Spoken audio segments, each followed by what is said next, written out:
خۆشەویستان بە بەرنامەیەکی دیکەی کرێکارەوە بە یەکەوەین.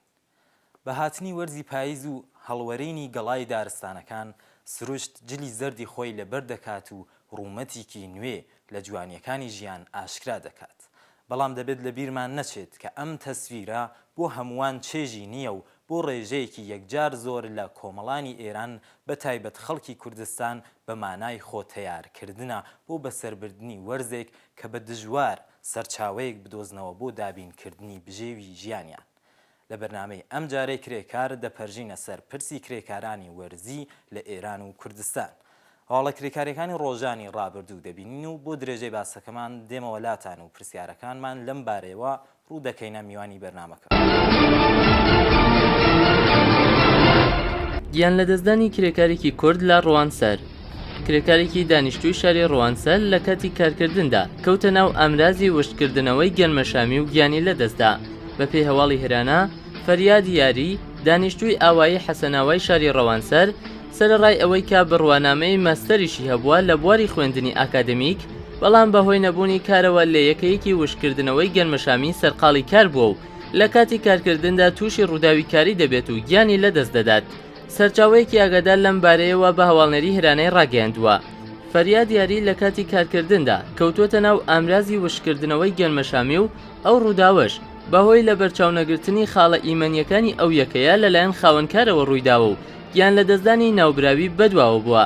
جێگەی ئاماژەیە ئیداری گشتی پەیوەندیە گشتی و کاروباری نێودەوڵەتیەکانی ڕێکخراوی پزیشکی یاسای کاری ئێران لە نوێترین ڕاگەیاندنی ئاماری خۆی بڵاوی کردوێتەوە کە ڕێژەی گیان لە دەستدانی کرێکاران بەهۆی ڕووداوەکانی کارەوە لە ماوەی 4 مانگی سەرەتایی ئەم ساڵ 657 کەس بووە کە لەو ڕێژەیە 6 کەسیان ژنن. ناڕەزایەتی کرێکارانی گیلانە 20مین ڕۆژی تێپەڕاند.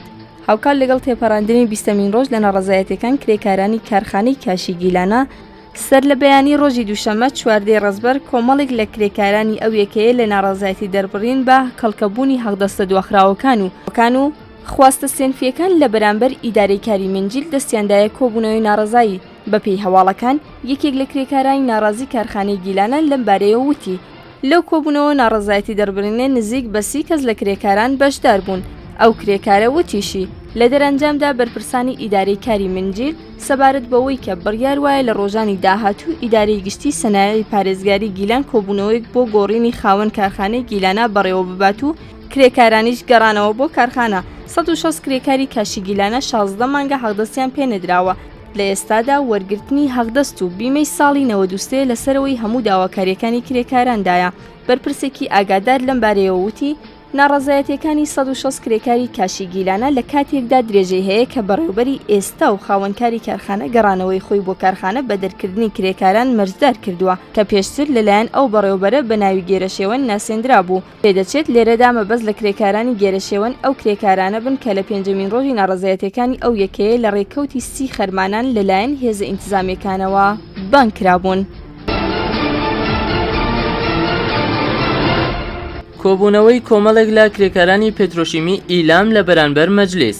کۆمەڵێک لە کرێکارانی پێترۆشیمی ئیلام لە ناڕەزایەتی دەربڕین بە دواکەوتنی هەقدەست و مافەسنفیەکانیان لە بەرامبەر بینای مەجلیسی شورای ئیسلامی کۆبوونەوەی ناڕەزاییان وەڕێخست. بە پێی هەواڵەکان پایەگای هەواڵدەری خانەی میلەت بڵاوی کردوێتەوە کە ژمارەیەک لە کرێکارانی ناڕازی پێترۆشیمی ئیلام لەسەر کار دەرکراون.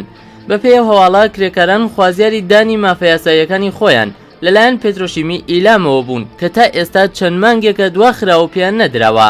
خەرمانانی ئەمساڵ یەکێک لە کۆمپانیەکانی پەیوەندیدار لە بەستنی گرێبەست لەگەڵ پێترۆشیمی ئیلام پاش کۆتاییاتنی ماوەی گرێبەست دەستی داوەتە دەرکردنی کرێکاران. کەوتنە خوارەوەی کرێکارێک لە ڕەشت. کرێکارێکی چاکردنەوەی شیروانی لە ڕەشت بەهۆی لە بەرچاونەگرتنی خاڵە ئیمنیەکان تووشی ڕووداوی کار دەبێت و گیانی لەدەست دەدات. بەپێی هەواڵەکان کرێکارێکە بە مەبەستی چاکردنەوەی شیروانی بینایەکی 4 لە شەقامی سعدی شاری ڕەشت بەبێ هیچ جۆرە کەرەستەیەکی ئیمنی ڕۆشتوو بەسەر ئەو بینایە دەکەوێتە خوارەوە و دەست بەجێ گیانی لەدەست ئەدات. جێگەی ئاماژەیە کرێکارانی حەلەبکار کە بە شێوەی یەککەسی کار دەکەن بیمەی دابینکردنی کۆمەڵایەتیان نییە و زۆربەیان کرێکارانی بێکارن کە بە شێوەی کاتی وەرزی سەرقاڵی ئەم کارە دەبن. شایانی باسە کرێکارانی حەلەبکار دەچنە ڕێزی کرێکارانی بیناسازیەوە بەبێ هیچ جۆرە ڕێکخراوەیەک بوونی بیمە و کەرەستەی ئیمنی گیانی خۆیان دەخەنە مەترسیەوە بۆ دابینکردنی بژێوی خۆیان و بنەماڵەکەیان. شەپۆلی بێکاری لە شاری خۆی بەڕێوەبەری سەقەت هۆکاری سەرەکی داخرانی ناوەندەکانی بەرهەمهێنان و ئەو ڕێژەیە بێکاریەش کە لەلایەن بەرپرسانەوە وا ڕادەگەیەندرێت ناڕاستە و ڕێژەی واقعی زۆر زیاترە. بەپێی هەواڵی نیسان نیوز، مەحموود ئەمینی ڕاد چالاکی کرێکاری خۆی وتی هاوردەکردنی کەرەستەی چینی و پشتیوانی نەکردن لە ناوەندەکانی بەرهەمهێنان بۆتە هۆی داخرانی ئەو ناوەندانە و پەرەسەندنی بێکاری لە شاری خۆی و دەوروبەری. ئەو هەروەها ڕوونی کردەوە کە بەڕێوەبەری سەقەت هۆکاری سەرەکی داخرانی ناوەندەکانی بەرهەمهێنانە لەو ناوچەیە. بەهاتنی وەرزی پاییز و لە ناوچوونی دەرفەتەکاریەکانی وەرزەکانی هاوین و بەهار شەپۆلی بێکاری لەو شارە وەڕێکەوتووە. گیان لە دەستدانی سێ کرێکار لە دوو ڕووداوی جیاجیا بەهۆی ئاگرکەوتنەوە لە یەکەیەکی بەرهەمهێنانی مەوادی ناریە دوو کرێکار گیانی لەدەستدا. ڕۆژی دووشەممە چواردەی ڕەزبە ڕێکخراوی سەنایعی دیفاع ڕایگەیاندووە کە ئەو ڕووداوە لە ڕۆژهەڵاتی شاری تاران ڕوویداوە و بۆ بۆنەوە دوو کرێکاری ئەو یەکەیە گیانی لەدەستداوە. لە ڕووداوێکی کاری دیکە سەرپەرستی ویسکەی چ ڕێکخراوی ئاگرکوژێنەوەی شاری مەشەد ڕایگەیاند ماشینێکی جۆری سەمەن بەهۆیەکی نادیارەوە خۆی بۆ ئاسنانە دەدات کە کرێکاران سەرقاڵی بەرکردنیان بوون لە کامیونێکی جەرسەقیل بۆ هۆیە کرێکارێک دەست بەجێ گیانی لەدەست دەدات. هێزە ئینتیزامیەکان کۆڵبەرێک بریندار دەکەن. پاش تەقەکردنی هێزە ئینتیزامیەکانی سەرسنوور کۆڵبەرێکی کورد لە ناوچەی تەرگەوەڕ بریندار دەبێت. بەپێی هەواڵێکی نیسان نیوز، لە درێژەی تەقەکردنی هێزە ئینتیزامیەکان لە کاسبکارانی کورد سەر لە بەیانی ڕۆژی شەممە 12 ڕەزبەر هێزە ئینتیزامیەکان کاروانێکی کاسبکارانی سەرسنوور لە شوێنێک بە ناوی قەرەغان لە ناوچەی تەرگەوەڕ دەخەنە کەمین و دەست دەکەن بە تەقەکردن لێیان. وەک لە هەواڵەکەدا هاتووە لە ئەنجامی ئەو تەقەکردنە کەسێک بە ناوی مەسعود ئەیساپور و کوڕی محەممەد عەلی بریندار دەبێت. ئەم کۆڵبەرە پاش برینداربوونی لەلایەن کەسانی دەوروبەریەوە بۆ یەکێک لە نەخۆشخانەکانی تورکیا دەگوازرێتەوە و تا بڵاوبوونەوەی ئەم هەواڵە هیچ زانیاریەک لەسەر ناوبراو لە بەردەستدان نییە. ناڕەزایەتیەکانی کرێکارانی نەیشەکەری حوتەپە سەر لەنوێ دەستی پێکرد. پتر لە 500 کەس لە کرێکارانی بەشی سەنعەتی نێوخۆیی کۆمپانیای چاندن و سەنعەتی نەیشەکەری حوتەپە جارێکی دیکە کۆبوونەوەی ناڕەزایەتیەکانی خۆیان لە بەرامبەر دەفتەری کاروباری ئیدارەی ئەو یەکە ئیدارەیە دەست پێکردووە. بەپێی هەواڵەکان یەکێک لە کرێکارانی ناڕازی نەیشەکەری حوتەپە کە نەیویستوە ناوی ئاشکرا بکرێت وتوویە دەستپێکردنەوەی ناڕەزایەتە سێنفەکانی نەیشەکەری حوتەپە بۆ بۆنەوە بووە کە کرێکارانی ناڕازی دوایین پێشنیاری کومیتی چاودێری پۆلێنبەندی پیشەکانی ئەو کارخانەیە پەسەند نەکردووە. ئەو کرێکارە وتی لەسەر ئەو بنەمایە لە کۆبوونەوەی ڕۆژی شەممە 12 ڕەزبەر نزیک بە 7 شۆفێری ماشینەکانی ئەو کۆمپانیایە بە بۆنەی دواکەوتنی حەقدەستی مانگی جۆزەردان تاکو مانگی ڕەزبەر پەیوەستبوون بە کۆمەڵی کرێکارانی ناڕازیەوە. ئەو کرێکارە وتیشی بەپێی ئەو زانیاریانە کە بەدەستمان گەیشتووە گەڵاڵەی پۆلێنبەندی پیشەکان لە مەڕ نزیک بە 600 کرێکاری وەرزی قامیشبڕ کە بڕیارە هەروەکو ڕەواڵی هەموو ساڵێک لە مانگی گەڵاڕێزانەوە چالاکی خۆیان دەست پێ بکەن جێبەجێ ناکرێت. ئەو کرێکارە ناڕازی نەیشەکەری حوتەپە بە ئاماژەدان بەوەی کە کرێکارانی حوتەپە سەبارەت بە کردەی ئەندامانی کومیتەی چاودێری گەڵاڵەی پۆلێنبەندی پیشەکانی کارخانەی حوتەپە بەتایبەت نوێنەری شۆرە ئیسلامی کار لەو کومیتەیە ناڕازین وتی ئەو کەسە بە نوێنەرایەتی کرێکاران لە کومیتەی پۆلێنبەندی پیشەکان بەشدار بووە بەڵام لە کردەوەدا ئەرکی سنفی خۆی جێبەجێ نەکردووە. جێگەی ئاماژەیە گەڵاڵەی پۆلێنبەندی پیشەکان لە کارخانەی چاندن و سەنعەتی نەیشەکەری حوتەپە لە درێژەی ناڕەزایەتە سنفەکانی کرێکاران لە مانگەکانی ڕابردوو پاش 22 مانگ نەدواوە لە حاڵەتێکدا لە سەرەتای مانگی خەرمانان جێبەجێکراوە کە بە وتەی کرێکارانی ناڕازی لە گەڵاڵەی نوێی پۆلێنبەندی پیشەکان تەنیا بەرژەوەندی بەڕێوبەران سەرپەرشتانی کارگا و کارمەندان و کرێکارانێک کە خوێندنی باڵایان هەیە دابینکراوە و لە بەرامبەردا بەرژەوەندی زۆرینەی کرێکارانێک کە پیشینەی کاری و شارەزایەکی زۆریان هەیە لە کارەکانیاندا بەڵام بڕوانامەی ئاکادمیان نییە سەرنجێک نەدراوە. دیارە بەداخەوە هەموو وەرزەکان بۆ کرێکاران لە ئێران و کوردستاندا و بە گشتی بۆ هەژاران کۆمەڵێک گیر و گرفتی تایبەتی خۆیان هەیە. ژیانی هەژاران لە سات بە سات و ڕۆژ بە ڕۆژ و مانگ بە مانگی خۆیدا ژیانێکە کە ڕوبەڕووی کەم و کۆڕی و ناکامەیەکانە. بەهاتنی وەرزی پاییز بەرەبەرە ئەو کارانەی کە کرێکارانی وەرزی وەک سەرچاوەیەکی داهات ڕوویان لێ کردووە کەم و کەمتر دەبنەوە و بێکاری بەرۆکیان پێدەگرێت. لێرەدا ئەو پرسیارە دێنمە ئاراوە، کرێکارانی وەرزی چه پیشەیەکیان هەیە کە گۆڕینی وەرزەکان لەسەر بێکاربوونیان کارتێکەری هەیە و بە شێوەی دیاریکرا و کرێکاری وەرزی بە چه کەسانێک دەڵێن؟ کرێکارانی وەرزی بریتین لەو بەشەی لە کرێکاران کە لە وەرزە تایبەتەکاندا کار دەکەن.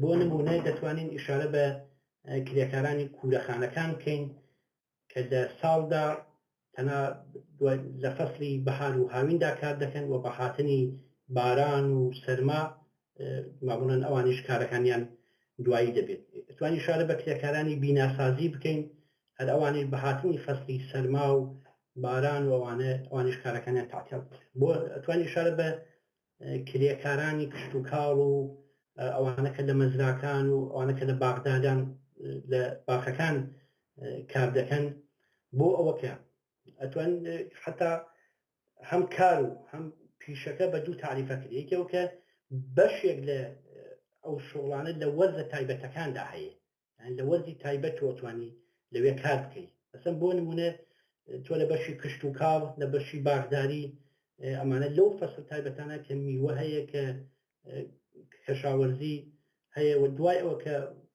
کەشاوەردان بەرداشتیان کرد و مەحسوڵەکانیان دوایی بوو معموڵەن کرێکارەکانیش کاریان دوایی دەبێت. کرێکارانی فەسلی لە ئێران و بەتایبەت لە کوردستاندا جزو ئەو شمولەن جزو ئەو کەسان کە لە وەرزی تایبەتدا کار دەکەن.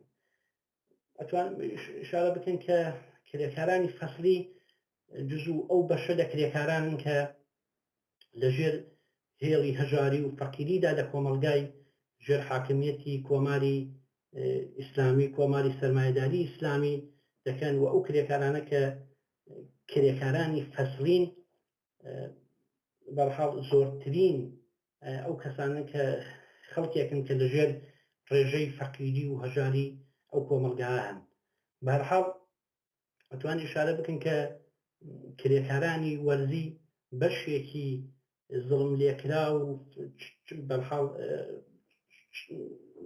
بەشێکی زڵم لێکراوی ئەو کۆمەڵگانە کە هەر سەرمایەدارێک و هەر ساحبکارێک بۆ خۆیان زیاتر دەیان چۆسێنەوە زیاتر زوڵمیان لێ دەکەن. بەڵێ بەڕێزان لەم حاڵەتانەدا واتە لە بێکاری وەرزیدا بە تایبەت لە کوردستان کرێکاران بە ناچار بژاردەی کۆچ بۆ کار و بۆ شارە سەنعەتی ترەکان دەگرنە بەر. بیمەیەکی بێکاری لە ئارادا نییە و فشارەکانی ڕۆژانەی ژیان هەردەم زۆرتر و زۆرتر دەبێت. کاتێک وەرزی بێکاری بە سەردادێت بە مانای بێهیوابوونە لە سەرچاوەی دەرامەدیش.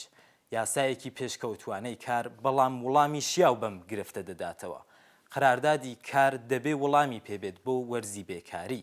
ئەمە لە حاڵەتێکدایە کە لە ئێرانی ژێر کۆنتڕۆڵی کۆماری ئیسلامیدا نەبوونی یاسا و سیستمێکی یاسادانەری وردبین و مافخوازانە لە یەکەم هۆکارەکانی گوشارە بۆ سەر کرێکارانی وەرزی.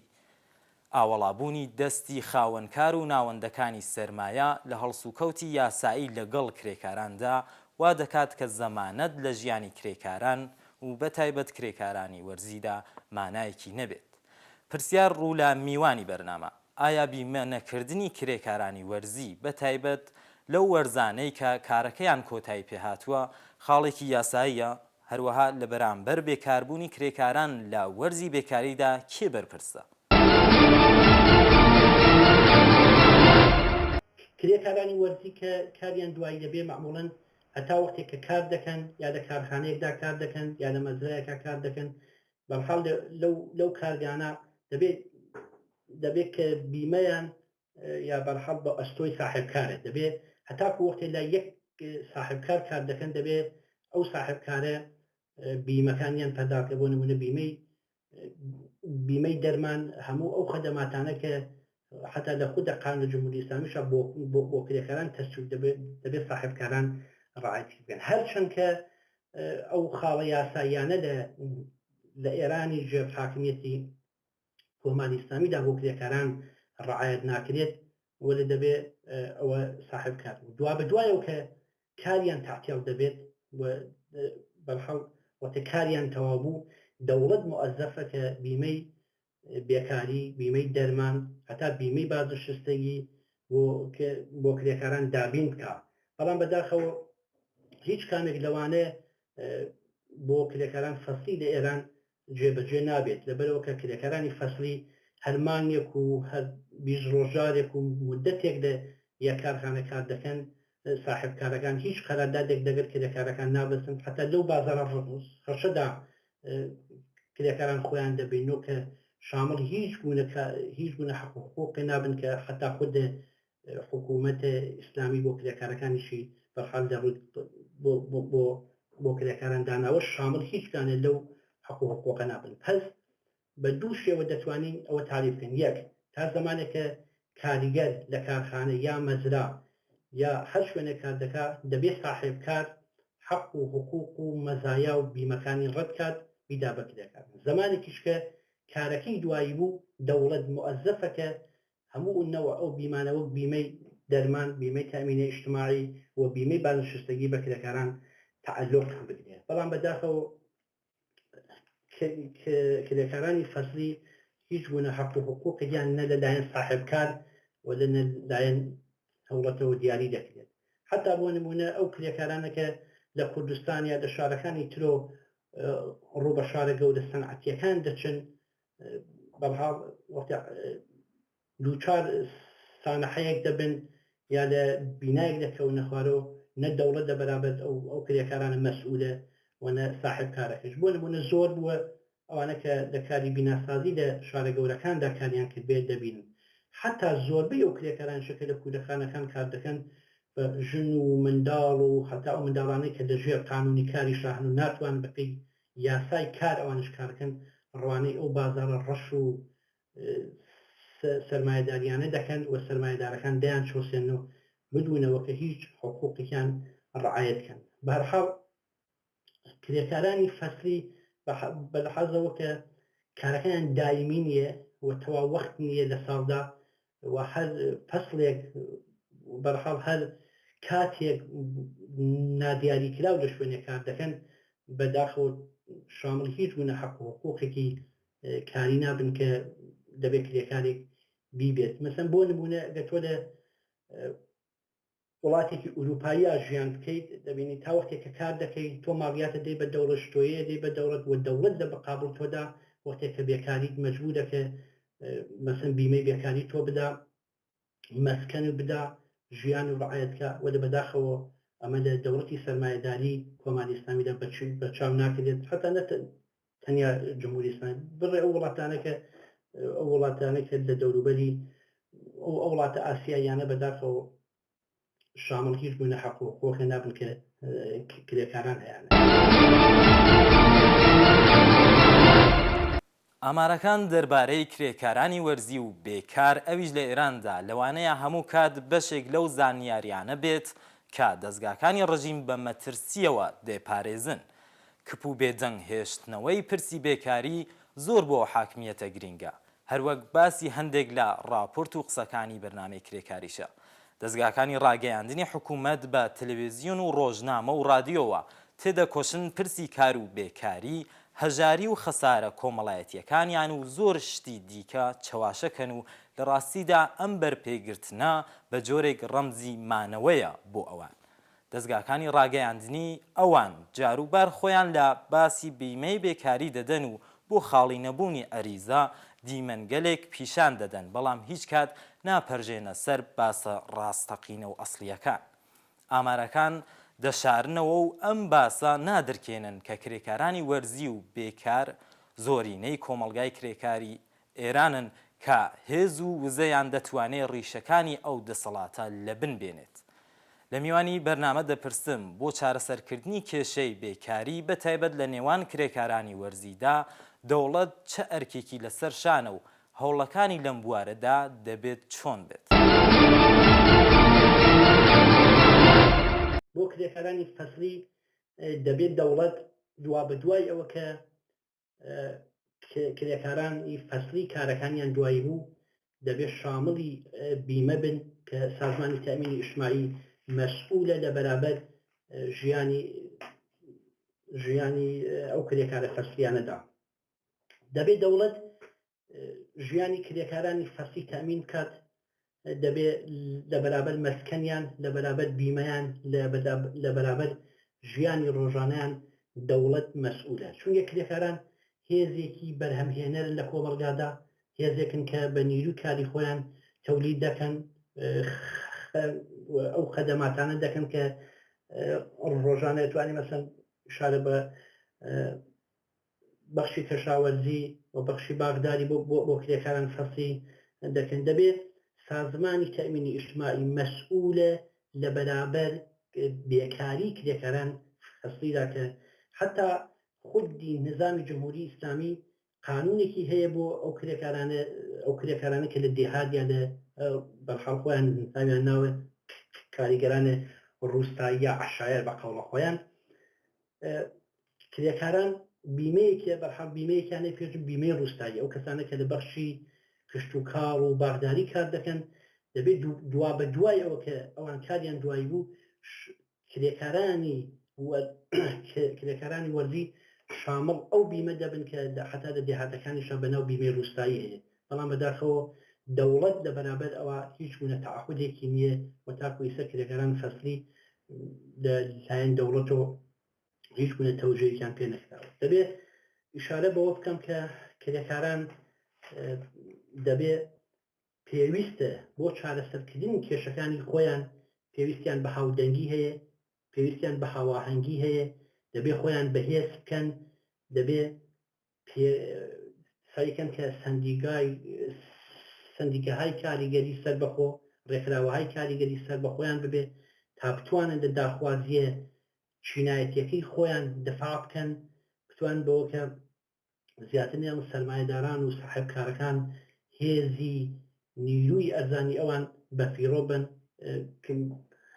وەێ بەداخەوە ئەو هێزە سندیکا کرێکاریە یا ئەو ڕێکخراوە کرێکاریە کە بتوانێت مدافع و پاڵپشتە هێزی کاریگەر بێت لە ئێران زۆر بەکەم ئەبینێ بۆ کە سیاسەتە کۆماری ئیسلامیەوەسە کە نێڵێ ئەو سندیکا کرێکاریە یا ئەو ڕێکخراوە کرێکاریانە بەهێز دروست بێت تا کرێکاران بتوانن لە خاستەها و مەتاڵبات خۆیانەوە دفاع بکەن. چونکە دەبینی خودی جمهوری ئیسلامی پاڵپشتە سەرمایەداریە و سەرمایەداران بۆەوە کە بتوان زیاتر کرێکاران بچۆسێن و زیاترتوان نیروی کاری ئەرزانیان دەستکەوێت لەگەر خودە کۆماری ئیسلامی کە حافز و پشتیبانە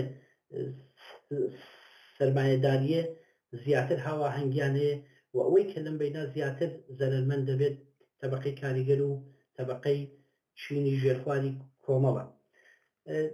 شانی باسە کە کرێکاران لە ئێراندا بەتایبەت کرێکارانی فەسلی لەبەرەوە پرژ و بڵاون لەبەرەوە کە لە یەک شوێنە زیاتر کۆنا بنەوە ئەبینی بەتیاداد 10 نەفەر و 20 نەفەرێکی لە کارگای یانە مەزایەکە کار دەکەن کەمتر ئەو ئیمکانیان بۆ ئەو خۆڵکێک کە بتوانن ئەو سندیکا کاریگەریە بەهێزە یا ئەو ڕێکخراوە کرێکاریە بەهێزە دروست بکەن. دەوڵەتیش چاوپۆشیان لێ دەکات و دەوڵەتیش ناهێڵێ ئانچنان شاید و باید ئەو ڕێکخراوە کرێکاریانە دروست بکرد. بەڵێ بینەرانی ئازیز، ئێمە ئەندامانی پێکهاتەی کۆمەڵگا پێویستە هەرچی زیاتر و زیاتر لە بەرامبەر باسە گرنگەکانی لەو چەشنە بێ ئاگا نەبین و تێنەکۆشین کە بەداخستنی چاوی خۆمان لە بەرامبەر گرفتەکاندا و بە نەناسینیان و نەناساندنیان دەرفەتی زوڵم و زۆری زیاتر بە زاڵمان و چەوسێنەران و گەندەڵیە حکومەتیەکان بدەین. کێشەی بێکاری تەنیا کێشەی ئەو کرێکارە نییە کە بێکارە، بەڵکو کێشەی هەموو تاکەکانی کۆمەلگایە کە بێکاری تێدایە. ئەگەر لە پاڵ دەستی ئێمەدا بنەماڵەیەکی کرێکاری نوقمی گرفت و دژواریە، ئەوە تەنیا گرفتی ئەو بنەماڵەیە نییە، بەڵکە گرفتی هەموو کۆمەلگایە و داوێنی هەموو کۆمەلگا دەگرێتەوە.